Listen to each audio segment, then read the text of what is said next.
Major Spoilers podcast covers news, reviews, and of course, spoilers, and goes into details about the topics discussed.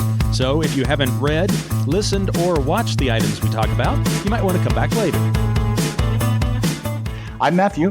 And I'm Steven, and you're listening to the Major Spoilers podcast, the podcast for pop culture and comic fans. In this Smurf, we have come to Smurfs, and Smurf bubblegum, and we're all out of bubblegum. The Avengers Smurf double duty this time around, while the stars of the Smurf are only 3 apples high. So come Smurf or high water, the MSP smurfs the depths of Smurf culture, smurfing only the finest of Smurfix, Smurfies, and Smurfavision, and smurfing it to you as only we Smurf. So smurf them up and knock them Smurf, because the Major Smurfers podcast is on the Smurf. Welcome to issue 1131 of the Major Spoilers podcast. Thank you for downloading and checking us out this week. We've got a Smurfing Good Time ahead as we talk about the Smurfs and The Friends. snort. The Snorks. Yes, we're going to be talking about the Snorks later in the show. But first, hey, you guys remember our good friend Ran Bellavia, one half of the duo of Ookla the Mock. Well, Is he the left half or the right half? he's one of he's one of the better halves. Mm. Yeah. So apparently the new Hero Clicks came out, and the Wrecking Crew finally get their debut in a Hero Clicks release. And the catchphrase that they use for all 4 of the members of the Wrecking Crew are the lines from the Ookla the Mock song about the Wrecking Crew. Oh, man. So Rand and company, they are very happy about that. If you haven't been following Ookla the Mock over on Patreon, you should. It's good times. And you can join their Patreon for free as well. So go check that out. So I thought that was kind of cool and clever. And it's always nice when good guys get their day in the sun. So nice. Yeah, good for them. We had an interesting pre-show this week where we were talking about Father's Day and what we did on Father's Day. You can hear that if you are a member of our patron over at patreon.com/major spoilers. Just $5 a month will get you access to a minimum of 4 bonus episodes, plus maybe more. You can find out when you sign up over at patreon.com/major spoilers. I thought about including a little excerpt of the pre-show in this show, but really, if you go over to Patreon, I generally include a minute or 2 of any audio file that I post. So if it's a minute or 2 of next week's critical hit or the pre-show, you're able to go in and listen to some of that, to get a flavor, to get a taste of what you get.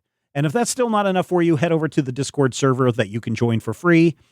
So many nice people are waiting to welcome you with funny gifts and maybe some not so funny gifts. It's up to you. All right.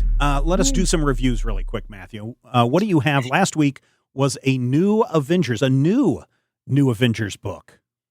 Technically, the new Avengers. New Avengers. They're coming right at you. Anyway, New Avengers Volume 4, Number 1, is the story of another New Avengers. And so, you ask, why would there be a New Avengers? Aren't the Avengers already Avengerating? And yes, you are correct. But you may also remember that there's this whole schmagegi about Dr. Doom. Dr. Doom has taken over all the world. And so, you may say, why are all the heroes just kind of sitting back and letting Dr. Doom take over the world and do his thing? And the answer is they're not. New Avengers number 1.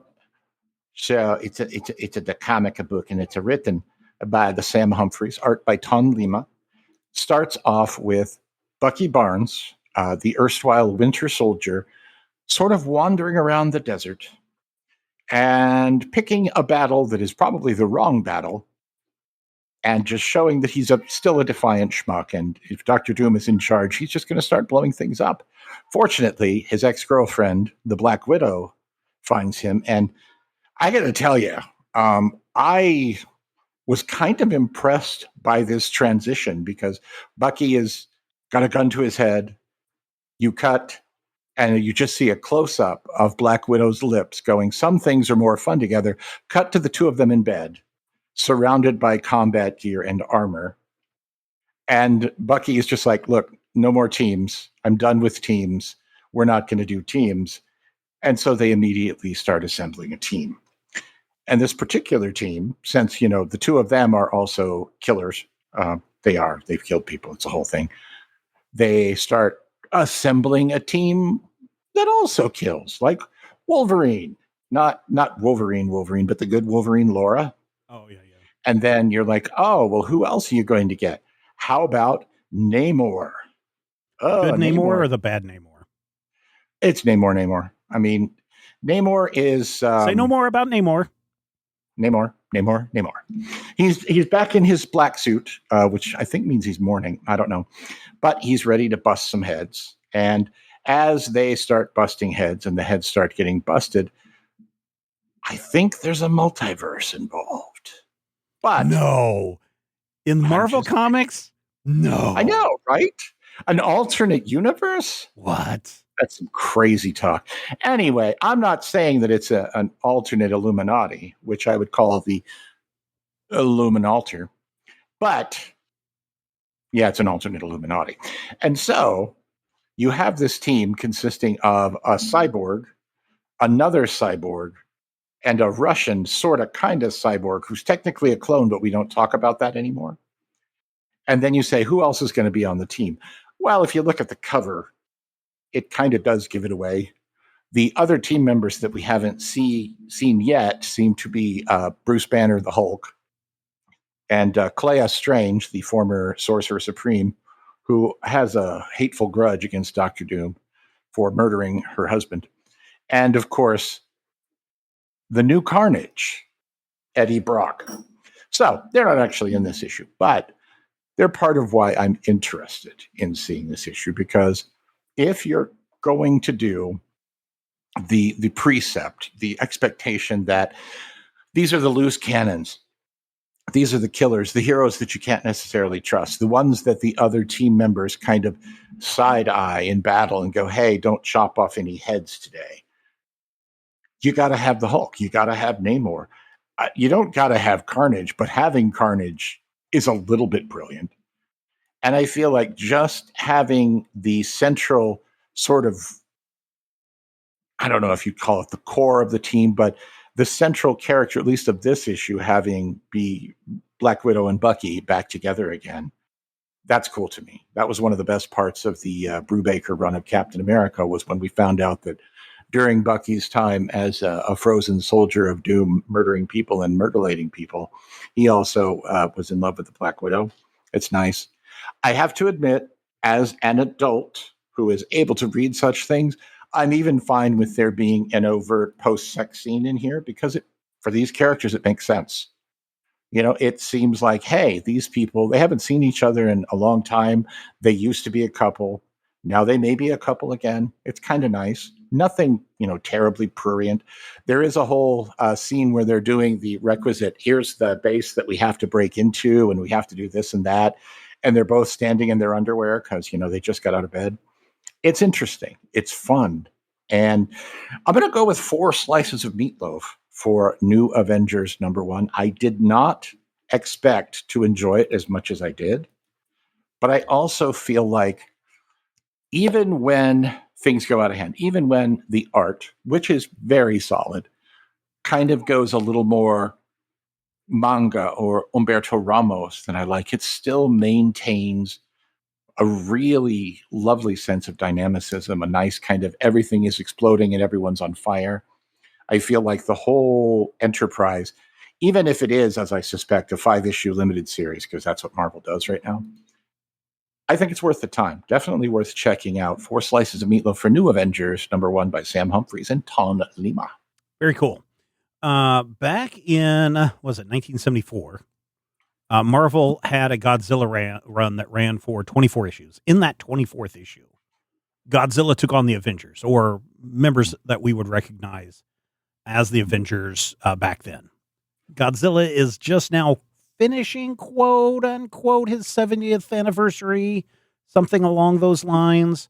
And I mean, everybody is getting in on the Godzilla act. So right now, Marvel has a bunch of Godzilla stuff. The Power Rangers have taken on Godzilla a couple times. I think there's an IDW thing that's got a Godzilla involved. Justice League will be taking on Godzilla this year in the coming months if they haven't already. And of course, this week, Godzilla takes on the Avengers once again in a new one-shot. There's 5 one-shots in this series. This week it's the Avengers. Next week it's Thor. Then I believe it's Spider-Man, Wolverine, and Hulk. I think are how everything falls out. Oh wow! So this time, Godzilla has attacked Astoria, Oregon, and we are dropped in to the aftermath of the fight where Maria Hill of S.H.I.E.L.D. is questioning members of the Avengers, Captain America, Luke Cage, Spider-Woman, Wolverine, or at least half of Wolverine. Half of him has gotten burned off from an atomic blast. Spider-Man and Iron Man are the members of the Avengers who responded to this conflict. And everybody kind of has a different take on what's going on. Now, I'm not saying that this is a Rashomon kind of thing, but everybody is in different places around the city trying to save people, so they have a different view of what has happened.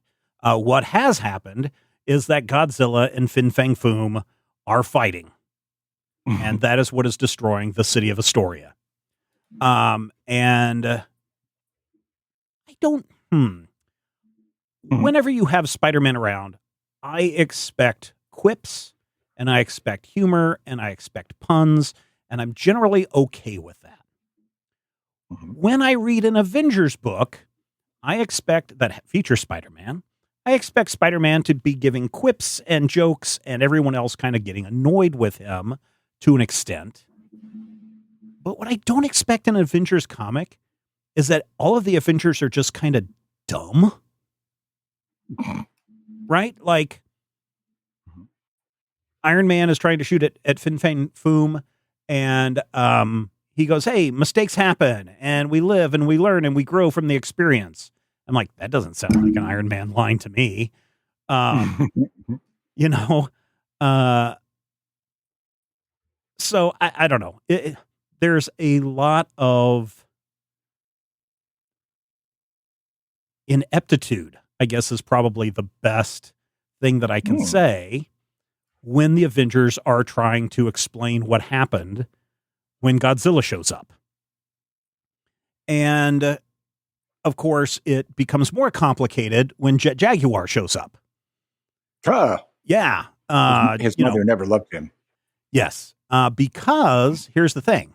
The original Jet Jaguar, and again, constant, multiple times from Spider-Man, doesn't look like a jet, certainly doesn't look like a Jaguar, just throughout the entire issue. Turns out that the people running Jet Jaguar are the niece of the original, what's his name? Ubi. Who was the original kid that ran Ibuki? That's his name. She's the niece of the original controller of Jet Jaguar, and she's got 2 other friends as well. They come off as teenagers, but they're really young adults in this, and they're explaining how they built Jet Jaguar based on the original plans, but they used junkyard parts to put him together. So that may be why the AI kind of failed and started throwing Fin Fang Foom into a bridge and stomping around and getting his arm ripped off and being used as a battering ram by Godzilla to punch Fin Fang Foom into the stomach, and how that's led to the destruction of the bridge in Astoria and so much other stuff. And it's interesting, and it's crazy, and it's wild. And I'm just trying to figure out, this doesn't feel like an Avengers team, especially with like almost every panel. Maria Hill is just getting more and more frustrated at the team. It's really weird. And then there's also a shot where Jet Jaguar is breaking the 4th panel and giving a double thumbs up to the reader. So there's that.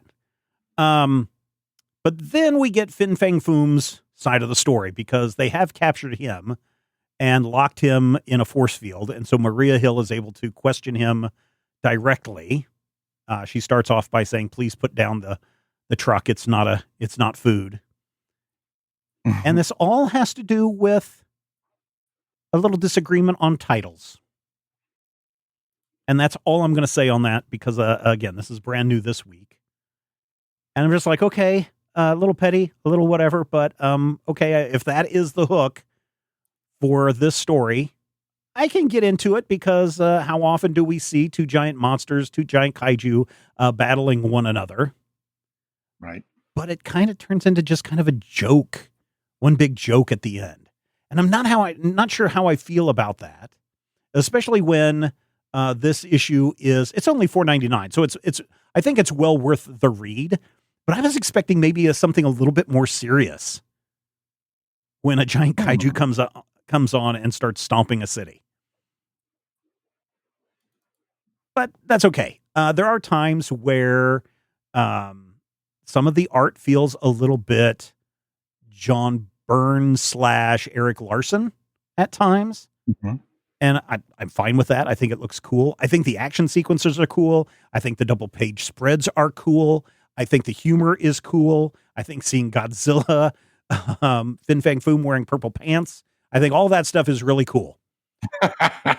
All of it together, I'm not sure. I'm a little conflicted. So I don't think, dear listener, if you are going to pick this up this week, please use the affiliate link in the show notes. If you're going to pick this up this week, don't go into this thinking that this is some kind of serious thing. This is not Godzilla -1. This is not, this is not Shakespeare. This is not in continuity as far as I can tell, and probably won't be. This is almost, Matthew, like it's from another universe. But it sounds like the 2006 Bendis era Avengers. Maybe. That doesn't have a date on when this is supposed to have happened. Mm-hmm. But I will say, while everything feels really weird together, it's kind of like when you eat 4 separate foods that you don't think belong together and you mash them all up and you take a bite and it's just like, oh, this actually works. This is actually good. That's kind of how Godzilla versus the Avengers is to me. There's parts that don't seem like they should go together, but by the end you're like, yeah, this was a fun ride. This was something I enjoy. The art is good. The story is good. It's worth 4 slices of meatloaf out of 5. And I think people should pick it up. I think at the moment, unfortunately, Godzilla may be, I don't want to say overstaying his welcome, but he's definitely starting to, what is that they say about fish and friends, fish and visitors or whatever? They start to smell after 3 days. I think Godzilla's starting to I heard it was, if you teach a visitor to fish, he'll eat for 1,000 years. If you teach, if you make a fire for Matthew, he will be warm for a day. If you set Matthew on fire, he will be warm for the rest of his life. That was cool. That's kind of how Godzilla versus the Avengers is. It is fun for what it is, but don't go in expecting too much from it. Don't go in expecting it to be the greatest thing that it was ever made. But it's still 4 slices of meatloaf worthy. And I kind of am looking forward to what happens when, because they do mention, where's Thor in this? Where's the Hulk in this? If Hulk were here, we could just point him at Godzilla and say smash, and everything would be taken care of. Will it? We'll have to find out in 2 other one-shots. I'm interested because Spider-Man has already faced Godzilla in this one-shot. There is a Spider-Man versus Godzilla and a Spider-Man versus Wolverine issues both coming up. I don't know if they're going to tie into this one-shot. I doubt it. But it'll be interesting if it's like, where did this giant creature come from? And act like none of those other stories are relevant. So, yeah, I don't know. It's going to be interesting. So there you go. Those are a couple of comics out this week. You can see at your local comic shop, if your local comic shop is actually able to get comics. I talked about this a couple of weeks ago on the morning stream. I do a guest spot every other week with Scott and Brian. Last week, I talked about the fact that Diamond is still in a lot of trouble. And one of the things that Diamond was doing is because there are other distributors like Lunar, Penguin Random House, and others that are doing distribution. Diamond has been kind of acting as a third-party distributor, meaning that they're buying it from the wholesaler, in this case, Penguin Random House, who has the license, who has the distribution agreement now for basically all the big ones: Matthew Boom, Dynamite, DC, Marvel, I think DC, and others. Okay. And Penguin Random House said, we are no longer going to, I don't think it was effective immediately. I think it's at the end of the year or something. We're no longer going to allow Diamond to be a third-party distributor because they still haven't paid us a bunch of money that they owe us. Uh-oh. And so Diamond responded with, fine, we're no longer going to distribute your comics. So there. And so, and that was effective immediately, like 2 weeks ago. So there may be people that are still scrambling at their LCS trying to figure out where is their comic shipment? When's it coming? And, man, I will say I have just peeled back, or I guess I should say I've opened the lid of the dumpster fire that is this Diamond Comics bankruptcy debacle. And it gets stinkier and stinkier and more on fire the further down you go. So if you want to go down that stinky trash dumpster of a fire, go for it. But be prepared. You're going to find some things that you don't want to know about. And you're going to find out some things that are just like, how was this company allowed to do this for as long as they did? Number one. And number two, why would these two other companies buy this company out from bankruptcy? It makes no sense. It makes no sense. Matthew, question. 57. We have 2 movies coming up. Technically, I think there were 3 originally in the original poll, but in this week, because I can only remember the 2, we've got a new Superman movie coming out. Super. And we've got a Fantastic Four movie coming out, although I think this is the 5th Fantastic movie. You can only go and see one of them. Which one are you going to go see? Superman. How come? James Gunn. Okay. I know Gunn's sensibilities, and I've mocked you for years about, I don't necessarily follow directors, but also I've seen what Gunn's sensibility is. The last thing that from the DC universe that I really, really loved was Peacemaker, and Peacemaker was really well done. It was offbeat. It was bizarre, but more importantly, it captured something that a lot of, most of the DC universe, but even some of the big Marvel movies have not really captured for me. And that's a sense of, this is unique. This is fun. This is weird. This guy puts on a costume and does what he does. And he's probably not heroic, but he's trying. And you kind of have to give him half credit for trying. And I just sort of love that. I loved it when they did it in, Guardians of the Galaxy, where they're like, here's these weird misfits. They're trying to do right in a galaxy gone nuts. I like that whole thing. I love that trope. And I feel like I've even come around on Brightburn, the evil Superman movie. Oh, yeah. Have you watched that? I've watched it multiple times now because I accidentally watched it. I didn't realize that. Yeah, I didn't realize that the mom was, oh God, what is her name? Rita Repulsa. Pitch Perfect. Yeah. Yeah, Rita Pitch Perfect. And I was just watching it and I'm like, what is this? And then I was like, oh, I'm sucked in. And then I had to watch it again the next time I ran into it because it was from the beginning. And I'm like, oh, this is good. And I think now I've watched it 5 or 6 times. And each time I'm like, oh, look, there's James Gunn's wife. And there's the guy who plays Economos. And there's James Gunn's brother. But also it captures something about comics that a lot of movies don't, because it's made by a comic nerd. It's made by somebody who's read enough comics to where you're not necessarily seeing just, oh, what if Superman was evil? We've seen that 100 times. We are talking about Brightburn, right? We're talking about Brightburn? Right. Okay. Brightburn, evil Superman. Okay. I was just trying to figure out who's James Gunn's wife. James Gunn's wife is the blonde lady who is the karate agent from Peacemaker, and is the aunt, the school counselor okay. Jennifer Holland. Okay. in Brightburn. Okay, Yeah, okay, yeah. okay. She's married to James Gunn. Okay. Because I was like, I don't Yeah, think and- Elizabeth Banks is married to James Gunn. So she's the No. mom in the piece. Yeah, she's the the wife is the aunt. Elizabeth Banks is the mother. Yeah. So Yeah. anyway, you got that going for you, which is Yeah. nice. See, you learned something new. I only And I watched don't know if you've Brightburn. seen the Suicide Squad, but there's actually 2 parts in there for James Gunn's brother. Yeah. I've seen that. I've seen those. I watched Brightburn and enjoyed it for what it was. I know I've only watched it the one time.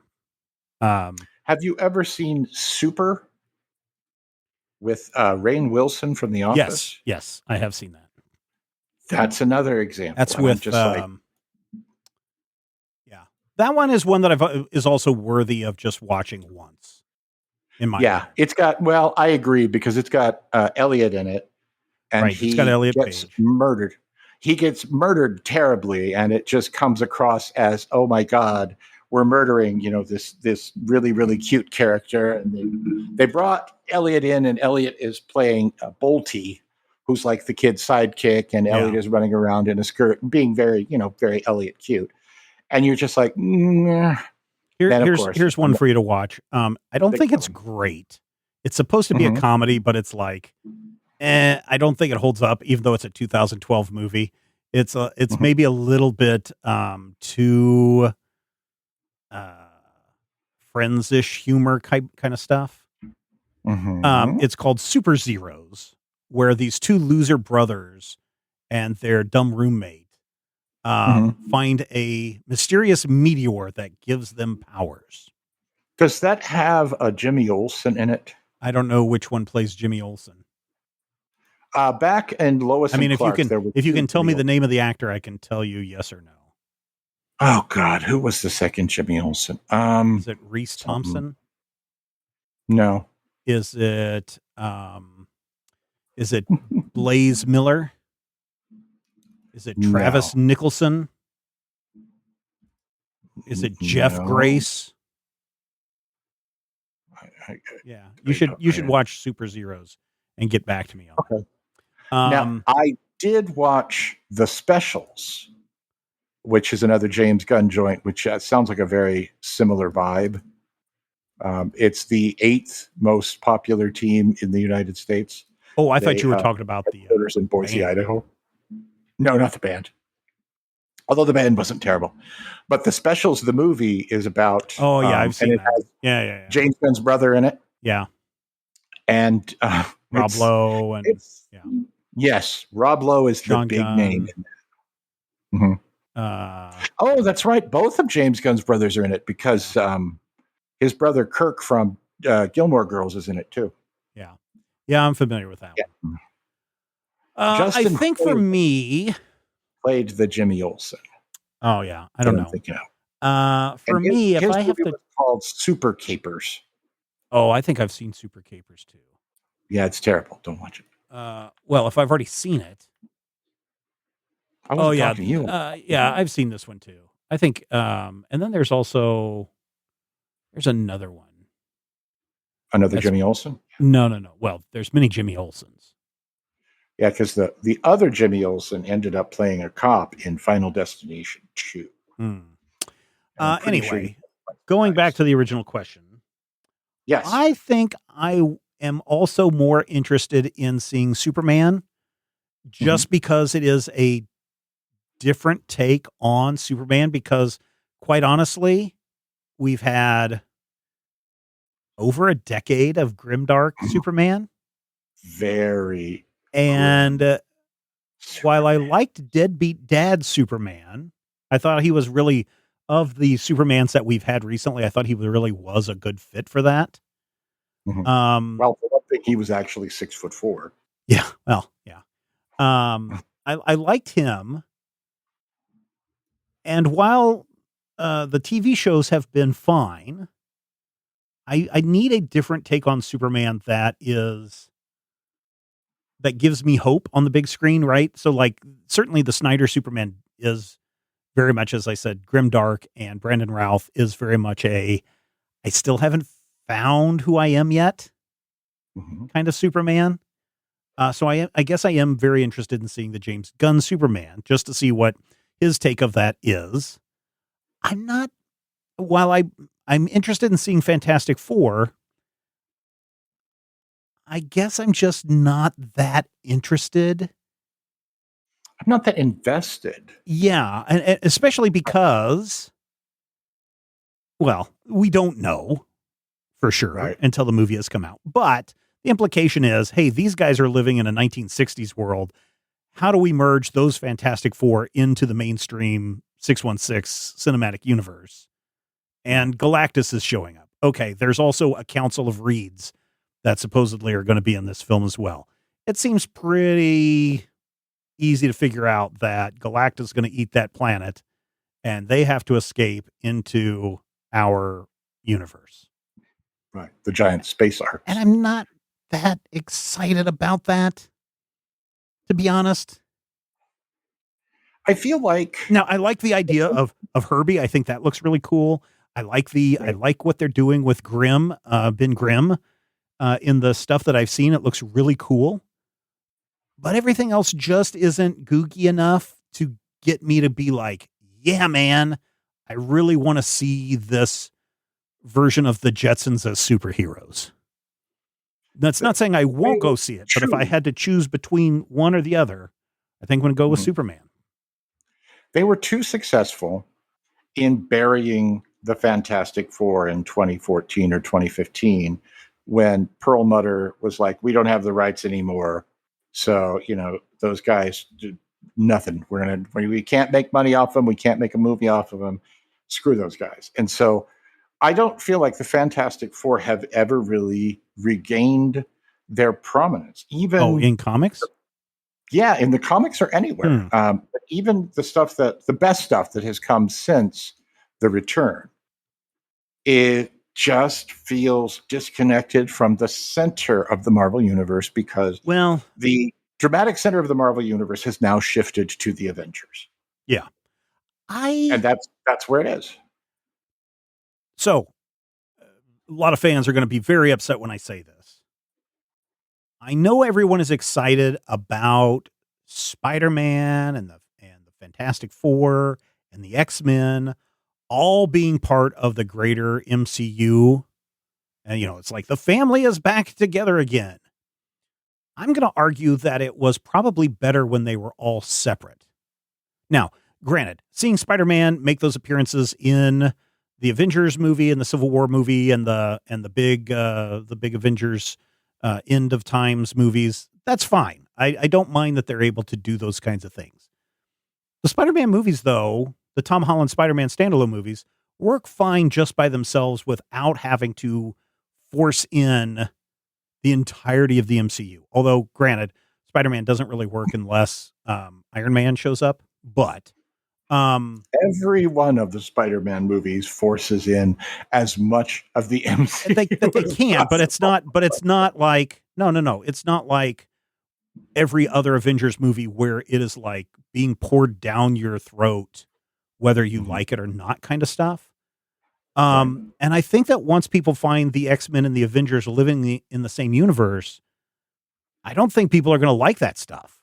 I really think that, and it's the same way in the comics. Yes, you do have Avengers and X-Men crossing over, and you do have some, like I was just talking about, Wolverine on an Avengers team.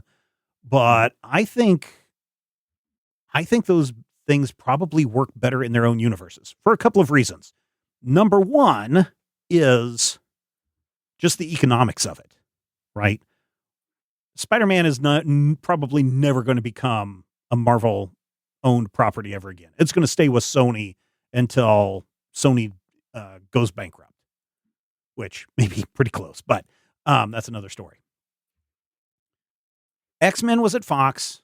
Fantastic Four was at Universal? Fox, maybe? Yeah, wherever they were at. And Hulk is in his own Universal thing. Hulk is over at Universal. The thing is, if you've got 3 different studios making those movies, then Disney, can release its own Marvel Universe stuff. Fox can release its own X-Men stuff. Fox can also release its own Fantastic Four stuff if they want to, and Sony can release its own Spider-Man stuff. 4 different, we're going to say for the purposes of this argument, 4 different studios controlling those different properties, meaning more of those movies get made. If they're all under one house, then we get back to the reason why we had to have Iron Man in the first place as the first movie from the MCU. Well, Blade technically, but if you're only going to release 3 or 4 movies a year under your quote unquote superhero banner, who's it going to be? Is it going to be another Avengers movie? Is it going to be a Fantastic Four movie? Is it going to be an X-Men movie? Well, if you're going to say, yes, we're going to release 1 X-Men movie a year, 1 Fantastic Four movie a year, and so on, where do you get your Black Panthers? Where do you get your Deadpools? Where do you get those things? Because you don't have to compete with anybody. You can just release your 4 movies and be done with it. And so I think economically it's better if they were still all over the place at other studios. That's probably the biggest one. The other one is I think X-Men and Avengers really just don't fit well together as concepts. To just be on same teams, etc. That's why we're always seeing the X-Men and the Avengers fighting over something stupid. Yeah. See, that's a very recent trope, though, too. No, I know, but that's the trope that everybody knows about, right? Yeah, but do you remember back during the Crisis on Infinite Earths when DC was like, we're going to break everything up and we're going to cancel World's Finest Comics?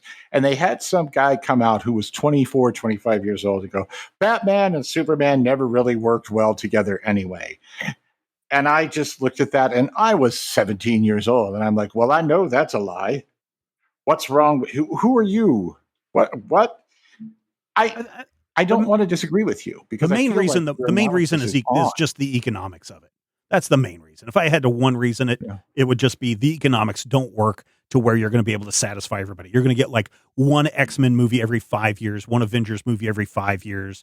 If you want more, right? If you don't care about the Black Panthers, if you don't care about the, I don't know who else, if you don't care about Spider-Woman, if you don't care about, I don't know, Scar, Hulk, whoever, Black Widow, the new Wrecking Crew, if you don't care about any of those people or any of those teams or any of those stories, congratulations, you won't get them, because economically Disney cannot produce 52 different superhero movies a year. And so there are going to be, and this is the reason why Iron Man was that first one, is because they gave away all their quote unquote top properties. They didn't have X-Men. They didn't have Fantastic Four. They didn't have Spider-Man. Who's left? Well, we got this guy called Iron Man. Yeah, let's do that. And I think that's what's going to happen. It's going to happen again. We're going to have some really good heroes fall through the cracks because Disney can't do that burden of doing all those characters justice themselves. And we are reaching an inflection point for live action superheroes because, and I say this as a Doctor Who fan, we are almost 20 years from Iron Man. Oh, no, we are 20 years. I mean, we're like literally. Iron Man was 2008. Oh, was it? I thought it was 2007. 2008. Yeah, it's so just we've around got like 2 or 3 years left. And here's the thing. Robert Downey Jr. is getting too old to come back and play Tony Stark, which is why he's not. Else. He's going to come back. But here's the thing. People are going to say, if he's not Tony Stark, then I don't want to see it. If it's not Chris Evans, then I don't want to see it. But as Doctor Who fans can tell you, 1982, the 5 Doctors came out, and we had to recast the first Doctor because the actor was dead. The second Doctor, who was known for having a big, thick head of black hair, was suddenly gray-haired. The third Doctor, who was this tall, lanky karate man, was really, really chunky and 20 years older and had to wear an Inverness cape the whole time to hide the fact that he's chunky and older. And they had to jump through a lot of hoops to cover the fact that these human beings have aged. They are not what they were in 1963 and 1967 and 1973. And so you're going to start seeing that. And I give them credit. They're trying to do the passing of various torches, but even that doesn't come across the way that it should. You have these moments where we're going to pass the torch and we're going to have a new Black Panther. Yeah, I kind of wish they'd just do the James Bond. See, I do gimmick. too, but that's another thing. People are now conditioned that if the face changes, oh no, we've changed somewhere in the multiverse. They literally brought back the kid from X-Men in 2001 who had 2 lines as Colossus for X-Men Days of Future Past to play a 20 years older Colossus or whatever it was. And nobody, I don't want to say nobody, but I don't think that most people knew and or cared that this is the same guy who played Colossus for 2 seconds in that movie. You know, the helmet that Deadpool and Wolverine used to try and attack Cassandra Nova in Deadpool and Wolverine this year was the helmet that Juggernaut wore when he was Vinnie Jones in X-Men 3 back in 2004 or 5. Again, great deep cut, but also, and I hate to say this, I don't want to argue against you on this one. I want you to be right, but there is an element here of who cares. Yeah, I mean 50,000 people read comics every month, give or take, or 50. Yeah, but the movie-going audience is bigger than that, though. Millions and millions of people, and so the Marvel Universe has already strip mined 70 years of stories to get us less than 20 years of content. We are at a point now where they're like, we have to come up with new storylines.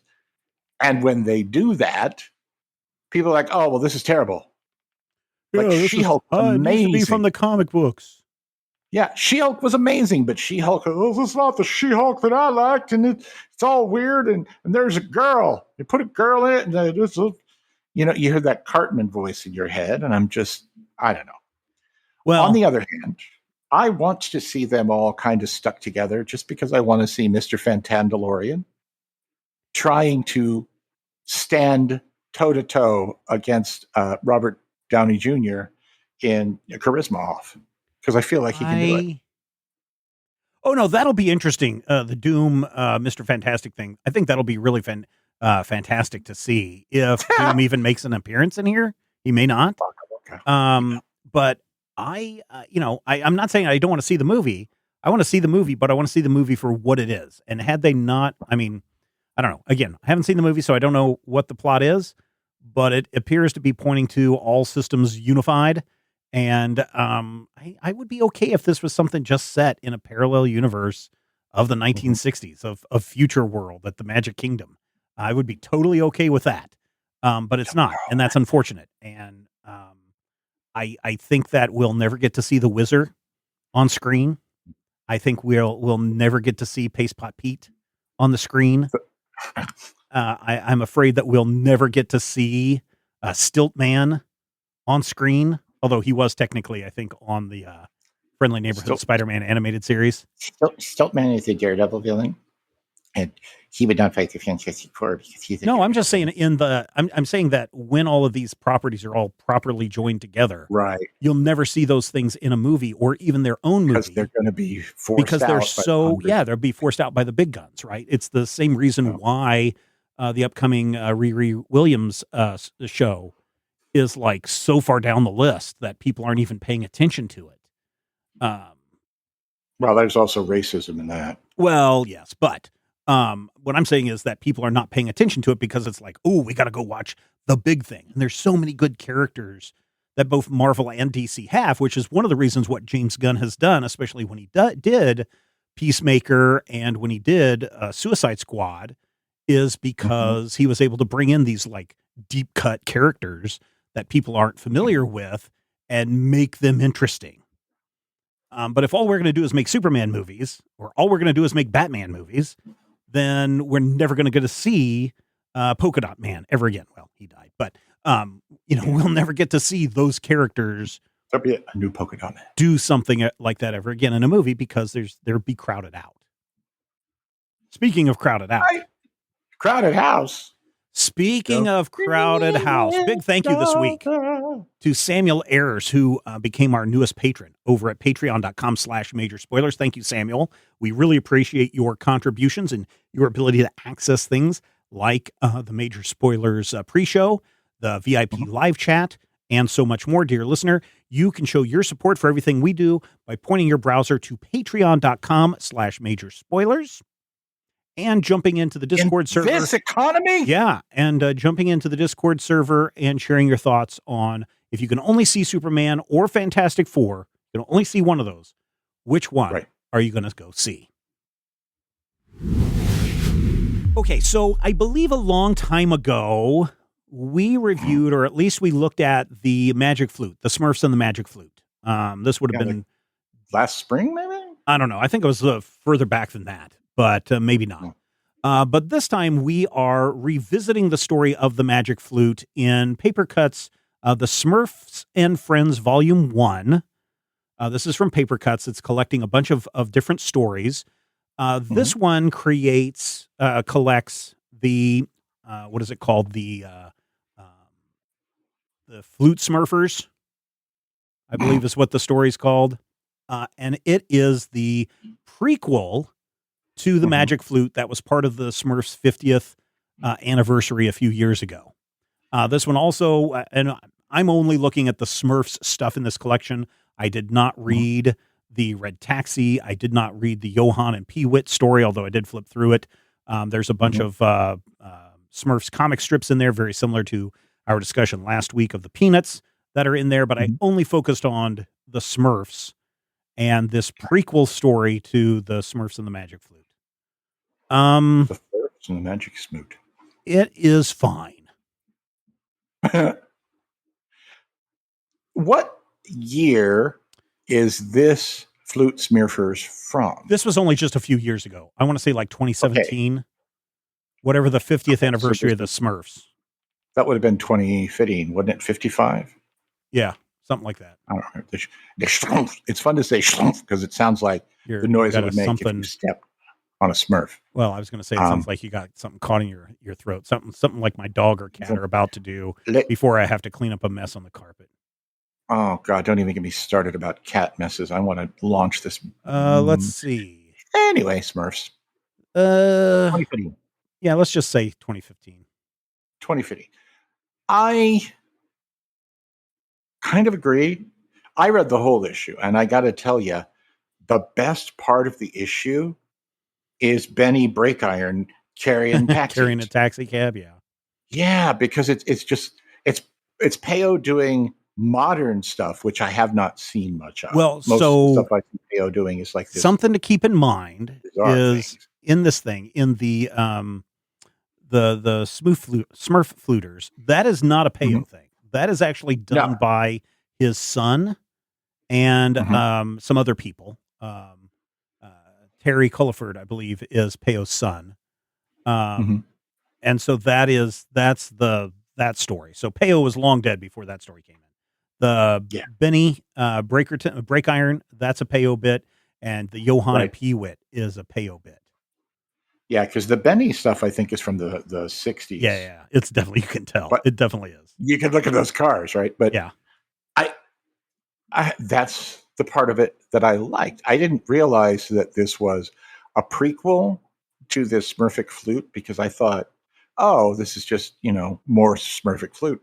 Right. But also, I have a very...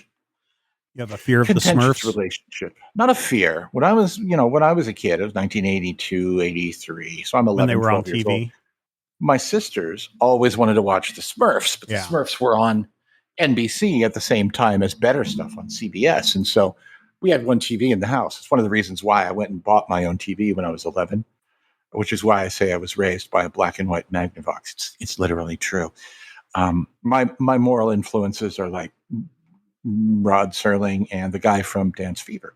But the Smurfs by Peo, with their very French sort of Frenchy make French. You didn't read it, but in the Johan. I mean, I flipped through it. I just was like, I'll flip through this and look at it, but I'm just focusing on Smurfs. And unless the Smurfs are showing up in this story, I'm not super interested. Yeah, the Johan portion of this story feels very, I don't know. It feels like a period piece, which it is. Because it is. But also the modern Smurf stuff somehow feels modern, even though it takes place in the same kind of quasi, here's, this high fantasy, European, bizarre, everybody's wearing a cape and running around kind of world. And there's just something about this first story, this modern Smurf story, that feels like this is new Smurfs. I think it suffers from kind of the same problem that we have when we read Asterix and Obelix stories, because those stories have been told for 50 years as well. Is that the modern stuff is trying to be reminiscent of the original, but also trying to not make the same mistakes as the originals did. And I'm not saying Asterix does this, but sometimes humor in some of these comics is doesn't age well. It's mean spirited and when I say mean spirited, I'm talking about like derogatory punching towards down. Certain groups. Yeah, punching down humor. Yeah. Everything about Tintin in the Congo. Yes. Tintin is another example that fits in with this as well. In fact, I think Tintin is more like what we're reading in this Smurfs adventure than what we would see in an Asterix adventure. But yes, so I think that is one of the things that when you read this Smurfs tale, even though it's supposed to be a prequel, there's something off about it, right? It doesn't feel, I don't want to say it doesn't feel genuine, because it is genuine. But it's missing something in the execution. If you've read these stories or watched the cartoons or did whatever for the last 50 years, there's something different about it. And that's fine. Things improve, things get a little bit more modern, things work out. Going to the connection between Tintin and this, biggest problem that I have is, oh no, we are trapped in a basement full of coal. What are we going to do? Let's spend 5 or 6 pages of our story just trying to figure out how are we going to get out of this basement full of coal. And I was just like, are you kidding me? This is exactly what Tintin would do. Oh no, I am trapped in this oversized raincoat. How am I going to get out? 6 pages later. Oh, I just unbuckle here? Thanks, Snowy. I mean, that's an over an exaggeration, but listeners of our Tintin podcast know that's exactly what happens a lot of times. We just go off on a tangent and never makes sense. And to some degree, I think that's partly an effect of having so many characters, because there's Hungry Smurf and Angry Smurf and that's Smurf. That's the other thing, right? Is that Left besides Smurf. Papa Smurf, none of these other Smurfs get a name, right? There is no Brainy Smurf or Fluty Smurf or Cookie Smurf or Existential Dread Smurf. It's just like, you there, Smurf, come with me. Bring along these other 2 Smurfs. Okie doke, Papa Smurf, and that's it. Dr. Smurf and Farmer Smurf and Proctologist Smurf. What's a bugle playing Smurf? I don't know. Trying to think of all the Smurfs. Are those Bugle Smurf jeans? Nothing comes between me and my Bugle Smurf jeans. There are tons of Smurfs. And I think there's only 100 of them. Yeah, they say that. But I'll bet you that there's more than 100 named Smurf characters. As you go through the list of Smurfs, and as you're smurfing around in your Smurfery, we especially, having seen, the NBC Western version where everybody got a name. Yeah. So it's like Scaredy and Farmer and Lazy and Painter and Panic at the Disco Smurf. What was the poetry Smurf? Was it just Poet Smurf? Oh, Poet Smurf. Okay. Alchemist Smurf, Architect Smurf, a Clockwork Smurf. Yeah. A little of the old Ultra Smurfulence. When you go through the whole thing, you're just like, and this is Shadow Smurf, and that's Chameleon Smurf, and they also fight with Smurf L. You remember Smurf L? He thought that he was Super Smurf's brother, Bob Smurf, but it turns out, no, it's a different guy. Yeah. But as you go through that, we do kind of have an expectation of each of them having their own individual identities, which feels very American. Whereas here, it kind of feels like the Smurfs are a mostly homogenous community. Only Papa is really visually distinct. Technically, this story comes out before Smurfette shows up. Right. So there's no This Smurfette. this story technically good. takes place, I believe, before the Purple Smurf. Which story. means it's a real Smurfage fest, is what I'm saying. And Yeah. Karate Smurf isn't here yet, and Loser So Smurf isn't do you here not? yet. So what do you then not like about this particular story? I don't even think it's a question of, you did say, and I do agree with you, that it feels modern, or it feels like it's a different enough tone that it's kind of like, and I'm gonna put this in context. Star Trek with William Shatner has a certain vibe, a certain jam, right?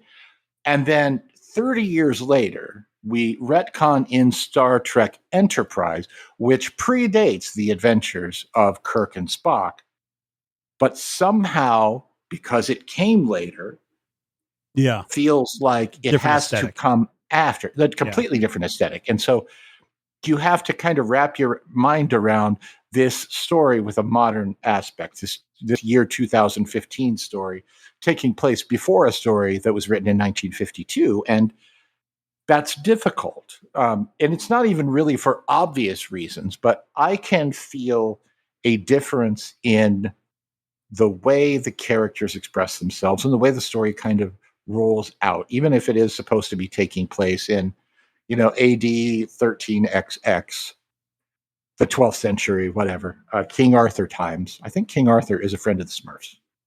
Or maybe it's just King Smurf Arthur, who knows. But you have all that stuff. You have all these things, and something about it, and don't get me wrong, I feel like these are talented writers. I feel like they're in the right vibe. They've got the feel for everything.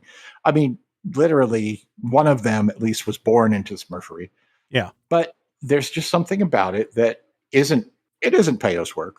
It can't be Payo's work. And somehow having it be before the story makes me go, oh. Yeah. Whereas when I thought it was a sequel, I was just like, okay, this is what happens after. And at the end, the magic flute is consumed by fire, and everybody moves on with their lives. But it's not consumed by fire, as we learn at the very last panel. Here's the thing. There is absolutely nothing wrong with this story. This story is intended for young readers, and that is the target audience. And it has stuff that, as a young reader, if I was between the ages of, 4 and 10. 10.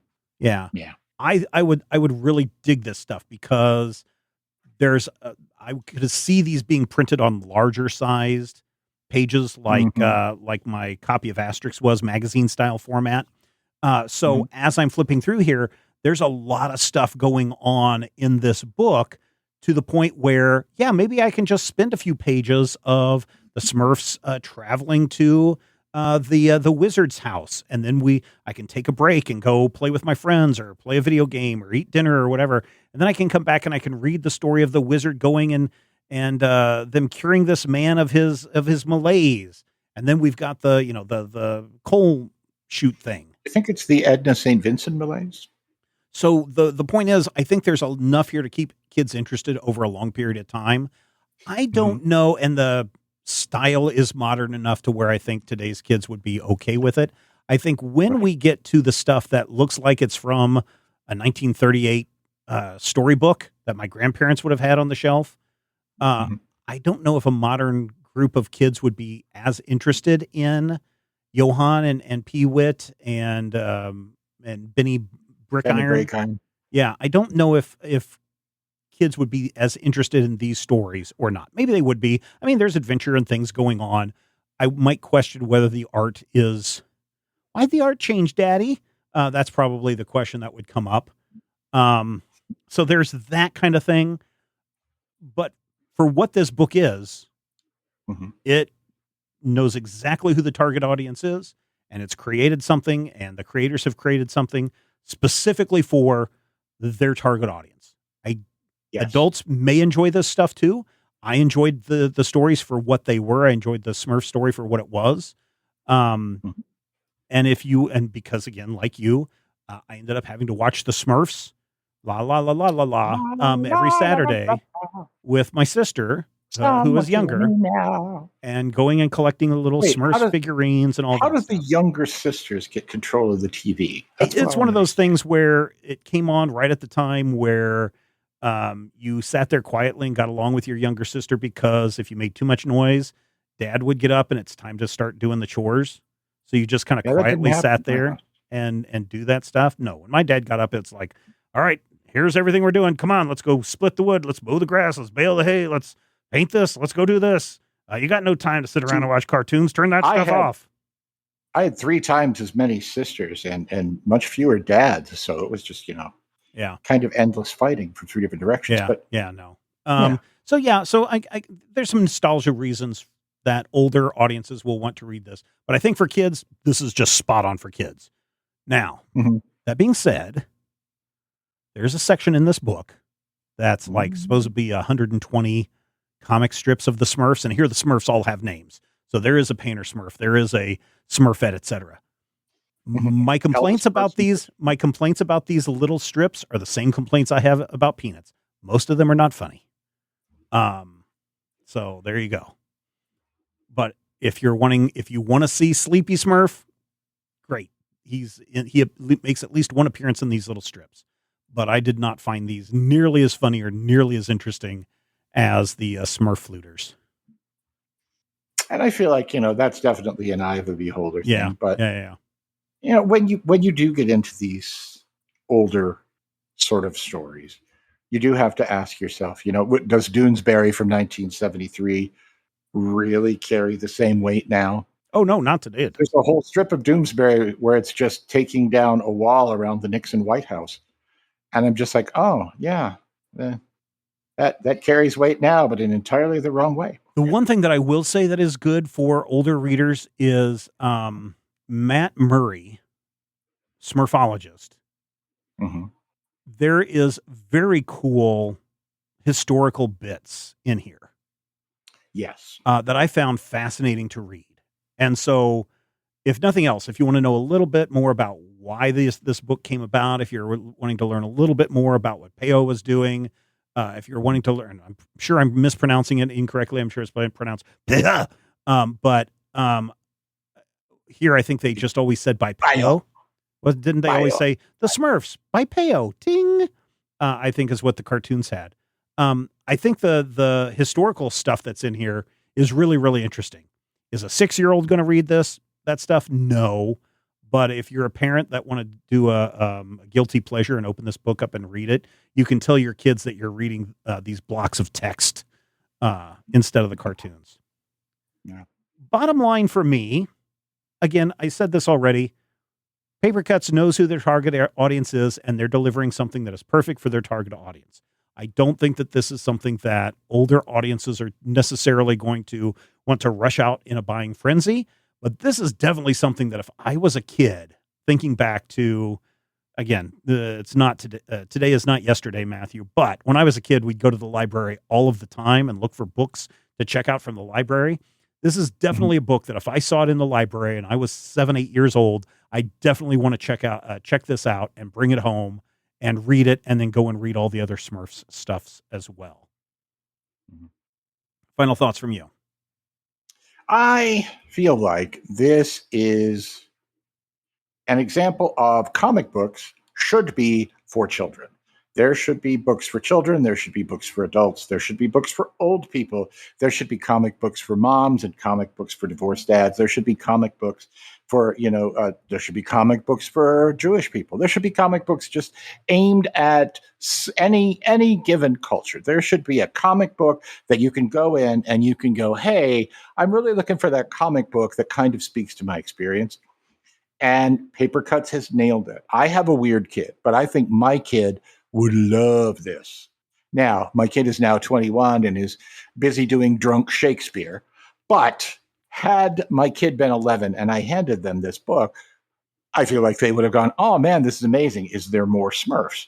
And the answer is, yeah, like 50 years worth. So if you're looking for something to capture a child's imagination or a tween's imagination, even a young teen, depending on their nature, and not like one of the snarky ones, the edgelord teens I'm not saying Steven has edgelord teens. I'm just saying I don't know that your boys would have vibed with this when they were 9 and 10 even.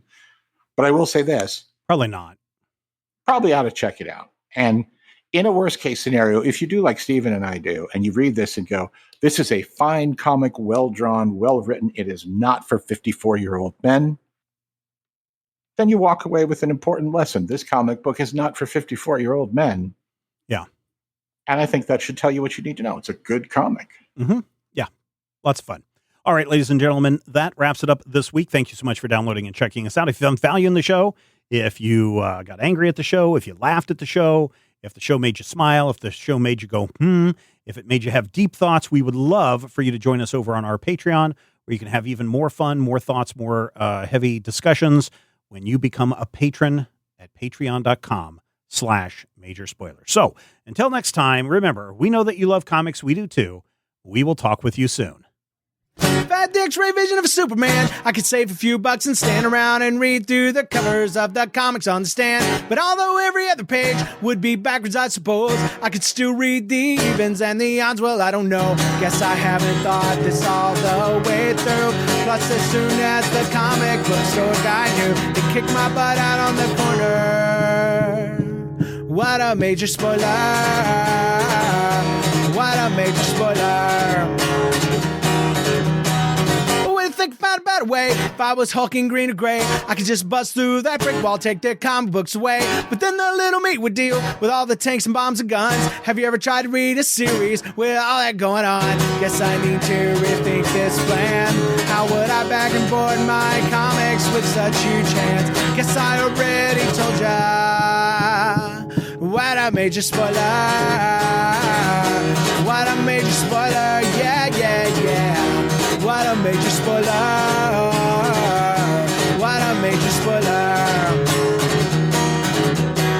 If I'm Stark Raven, rich like a man of iron, I might not be surprised to find that I might actually have the heart cold to follow an entire storyline. But would I really even need to read up on all those escapades? I mean, who needs such distractions when your sister's such a babe? But the downside is such a beast. Being shot up in a fun bee in the Middle East with a gang sign throwing soldier. What a major spoiler. What a major spoiler. Yeah, yeah, yeah. What a major spoiler. Whoa, whoa, whoa, whoa. What a major spoiler. This podcast is copyright 2025 by Major Spoilers Entertainment, LLC.